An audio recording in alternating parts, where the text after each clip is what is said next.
Ialah dia ambil panah, buang mata, buang ekor, tinggal batang saja. Dia pun tulis nama-nama Allah. Ustaz dia ajar ke dia. Kalau 100 kat 100 lah tulis. Tulis. Kemudian dihidupkan api. Dia pun lepor panah ni dalam api tu. Dia minta dengan Allah, kalau mana-mana kayu tu ada nama Allah yang agung, tak akan terbakar. Dia pun lepor dia lepor. Sehingga sampai dekat nama Allah yang maha agung, menurut cerita itu, dia lepor kelecak semula. Dia kata hak ni dah ni. Hak lain lepor senyap. Ni lepor kelecak semula. Hak ni dah ni. Dia pergi jumpa dengan ustaz dia. Dia kata, Ustaz, hari tu saya minta dengan ustaz biar royak saya nama Allah yang agung supaya boleh buat berdoa, boleh buat apa. Ustaz tak mau royak. Tapi saya nak royak ke ustaz hari ni, saya tahu dah. Dia pun royak hak ni. Celaka mu tahu di mana? Dia royak, saya teh, saya buat sebatang. Mu tahu dah nama tu. Cuma aku harap mu jangan guna sabar. Mu berdoa jangan guna. Cumanya aku tak percaya, aku rasa mu guna juga. Tak guna. Ini dalam cerita tu disebut. Aku rasa mu dan mungkin kalau boleh kabur jalin, inilah hari yang dia gunakan nama Allah yang agung itu. Baik.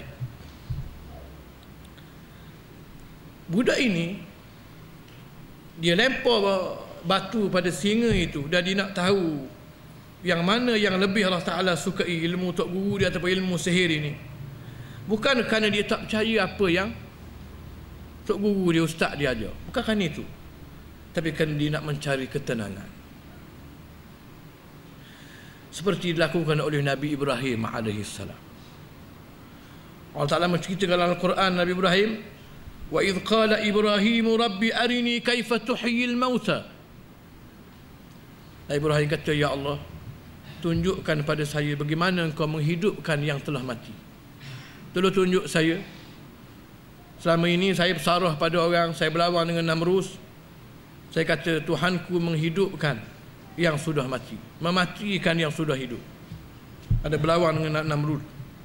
Kerana saya nak tengok sendiri macam mana engkau menghidupkan sesuatu yang telah mati. Allah Ta'ala kata, awalam tu'min, Ibrahim tak percaya ke?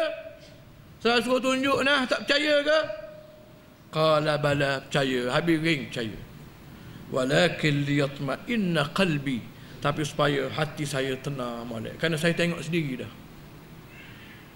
Laisal khabar kal muayanah, Nabi kata dalam hadis lain. Rasulullah sebut cerita tak serupa dengan tengok.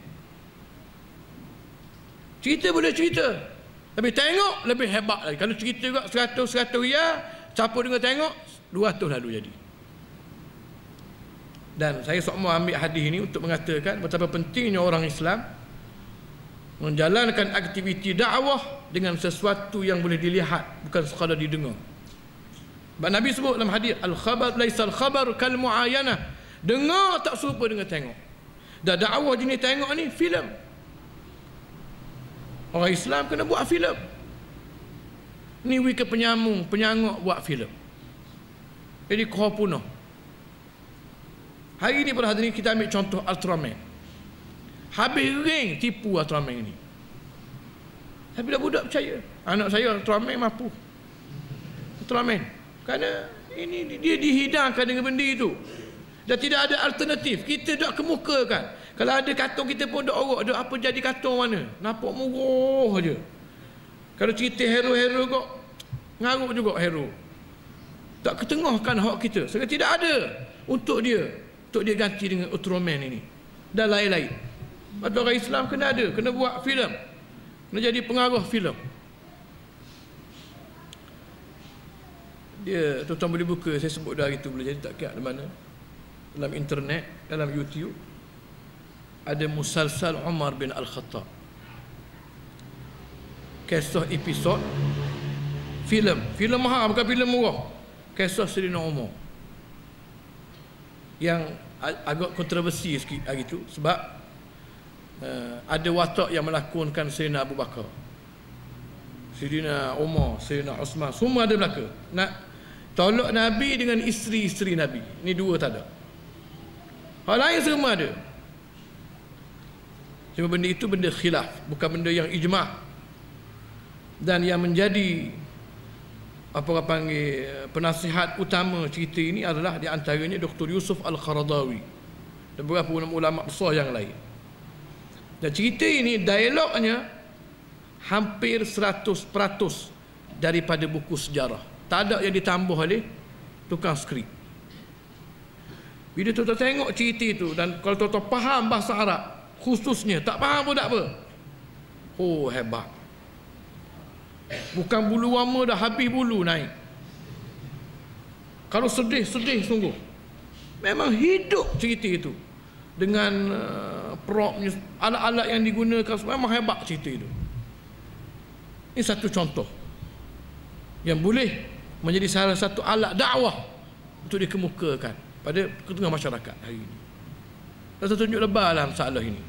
Buat filem, buat dokumentari. Dokumentari hari ini National Geographic yang kawal. Tunjuk macam-macam, tapi tak pernah sebut sekali.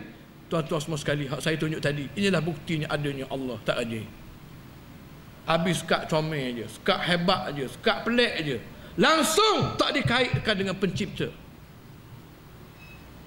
Orang Islam patut buat. Cuma orang Islam buat demonstrasi dokumentari komang berdoa lalu. Ada saya tengok dokumentari orang Islam buat, TV1 buat, sawah hebat terus. Benda ni orang dah buat dokumentari, boleh tengok sendiri. Burung nitah patut air terjun. Benda ada tak ada hebat langsung. Jadi dah 5 minit dekat cerita lain habis. Cerita lain. Tapi patut dibuat benda ini. Patut dibuat. Kita dah tahun 2014. Kat lagi nak mari 2020, benda pasal mana tak tahu dah. Baik.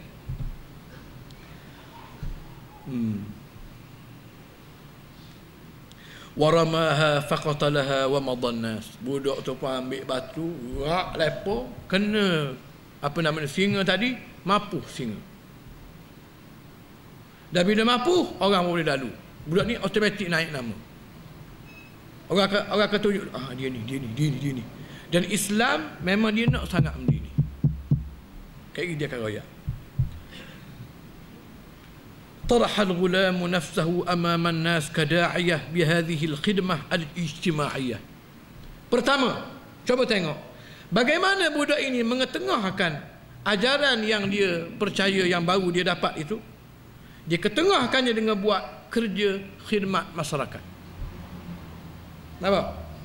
Tidak kata dia belajar dengan tok guru dia pergi atas gunung, duduk seekor atas gunung, ratik. Dah. Dia dah buat kerja gila begitu. Waktu orang belajar Islam, bila belajar, lepas belajar, mana weh? Saya nak pergi masuk lautan seminggu. Ni tak tahu ilmu apa dia belajar. Orang yang belajar ilmu Islam, dia akan tembok mula-mula sekali apa yang dia belajar itu dengan beri khidmat pada masyarakat. Untuk dia ketengahkan apa yang dipercayai. Budak ini, mula-mula sekali aktiviti dia setelah dia belajar adalah hamba singa daripada jalan. Sehingga orang boleh lalu. Ini khidmat masyarakat. Ini kerja yang perlu dibuat oleh semua pendakwah Islam. Bukan main sekor, bukan main dalam masjid dalam surah aja, bukan. Beri khidmat masyarakat. Ajrallahu ala yadil gulami karamatan bahirah. Itu yang pertama. Kali akan dibincang lebih lanjut. Yang kedua, Allah Ta'ala telah mengalirkan, melalukan di tangan budak ini satu keramat yang sangat jelas. Sebab tu Al-Imam Nawawi rahmatullah alaih ketika membahaskan hadis ini dalam syarah Muslim pertama sekali, hadis ini menjadi dalil keramat para wali. Keramat orang yang dikasihi oleh Allah. Dan orang kita mapuh kaki kalau cerita hak ni. Bergaya sungguh dengar cerita pelik-pelik. Cerita yang melanggar adab. Bergaya, tapi habis situ je. Budak ini Allah Ta'ala beri dia keramah begitu. Kenapa? Kerana dia sedang merentasi jalan untuk memperjuangkan Islam. Bukan kerja main-main. Dia akan berjumpa dengan, dia akan dibunuh lagi ujung cerita ini. Allah Ta'ala beri dia keramat. Kita seronok dengar keramat. Keramat itu, keramat ini, keramat itu. Kita duduk saja je. Kadang-kadang fokus cerita keramat. Saya tengok bulan Ramadan dulu.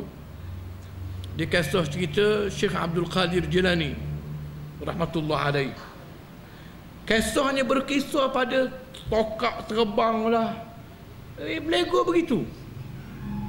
Dan benda ini memalukan. Sedangkan dia seorang pendakwa yang hebat, seorang yang berjihad. Tapi cerita tokak dia terbang, dia japi dari jauh, dia bahar dari jauh, capok orang tu. Memalukan. Seorang Islam ni agama yang seperti itu, yang langsung tak ada apa yang nak disandarkan, hanya mengharap pada keajaiban saja. Bukan begitu. Namun meyakini di sana ada perkara yang di luar adat yang Allah Ta'ala beri pada manusia, khariq lil adah, yang mengoyak adat. Kalau diberi benda itu pada Nabi-Nabi, maka dipanggil mukjizat. Kalau diberi pada orang-orang yang Allah Ta'ala kasih, kalangan pengikut Nabi-Nabi, maka dipanggil karamah. Kalau kehebatan itu diberi pada musuh Allah, maka itu dipanggil istidraj, umpan untuk memapuhkan dia, untuk menjadi dia kau kafir, kau sesat.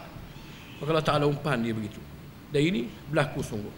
Tetapi Al-Imam Syekhul Islam Ibn Taymiyah mengatakan karamah yang paling besar sekali bukan boleh terbang di udara, bukan boleh membanyakkan barang yang sedikit, bukan boleh berjalan di atas air.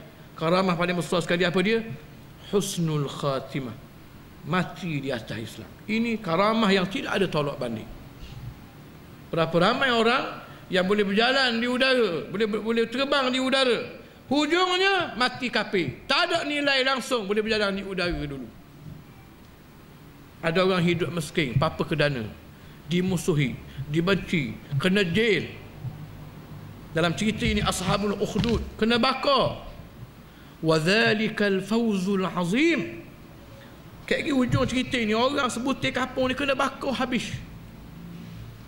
Tapi Allah mengatakan inilah dia kejayaan yang besar.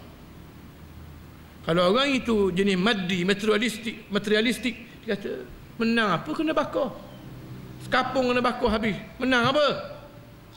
Tapi Allah Ta'ala kata itulah kemenangan yang besar sekali, itu karamah yang paling besar sekali, iaitu mengsudahkan hidup dengan Islam. Itu maknanya, Pak Hadirin. Baik.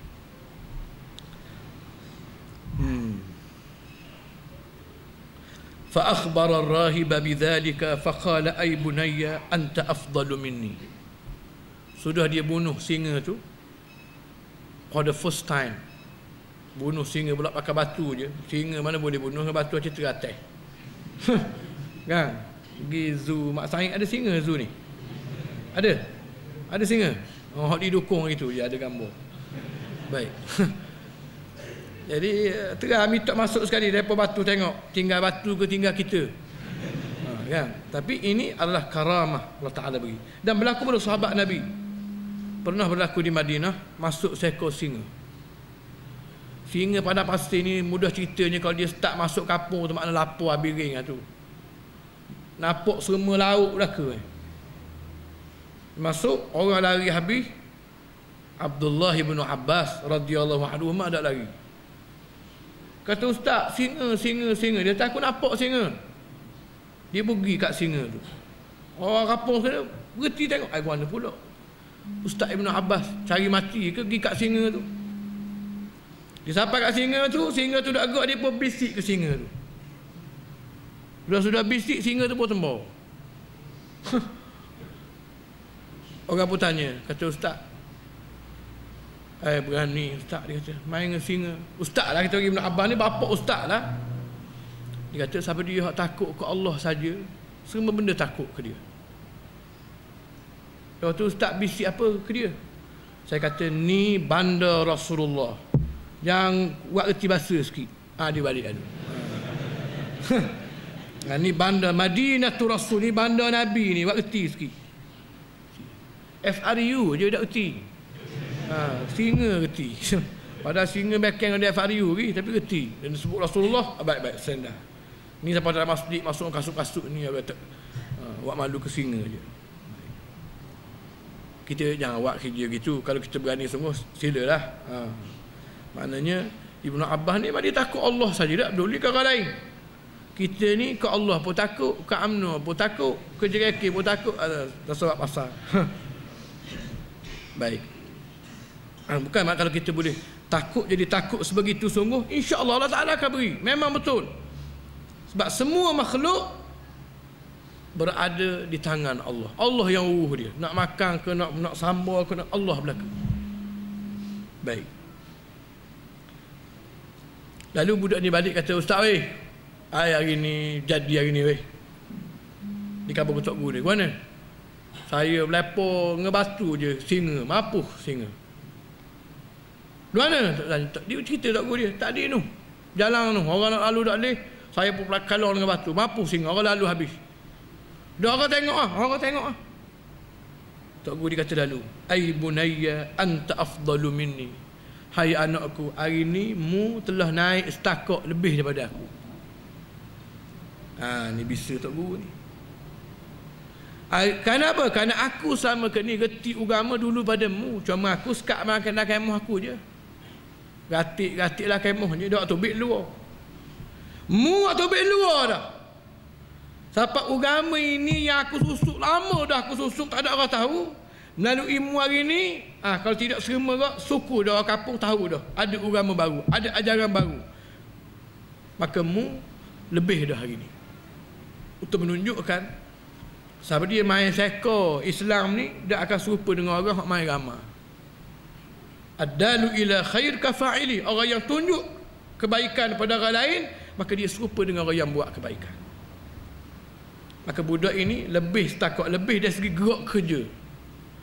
Kok mana-mana pun Tok Guru tetap lebih. Kerana orang Arab kata,